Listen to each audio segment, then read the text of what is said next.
अस्सलाम वालेकुम रहमतुल्लाहि व बरकातुहू। क्या सत्र के खुल जाने से यानी जांग और रान के खुल जाने से वजू टूट जाता है या नहीं? देखिए, ये बात अवामुन नास में बहुत मशहूर है कि सत्र के खुल जाने से वजू टूट जाता है। अब अगर किसी को नमाज पढ़ना है या कुरान की तिलावत करना तो दोबारा वजू करना पड़ेगा। तो ये निहायत ही गलत बात है और बेअसल बात है। दुरुस्त मसला यह है कि सत्र के खुल जाने से वजू बिल्कुल नहीं टूटता है।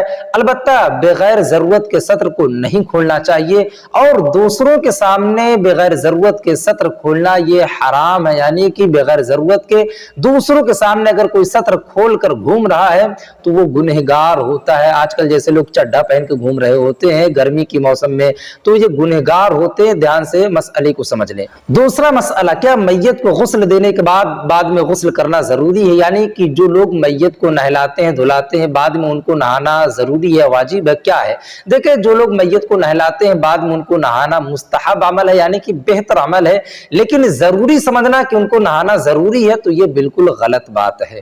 तीसरा मसला, जनाजे की नमाज पढ़ने के बाद क्या उसी वुजू से फजर की, जोहर की, असर की, मगरिब की नमाजें यानी दूसरी नमाजें पढ़ सकते हैं या नहीं? देखिए, अवामुन नास में ये बात बहुत मशहूर है कि जिस वजू से जनाजे की नमाज पढ़े हैं बाद में उस वजू से जो दिन में 5 वक्त की नमाजें पढ़ी जाती है दूसरी नमाजें नहीं पढ़ सकते। देखिए, ये बिल्कुल सरासर गलत बात है।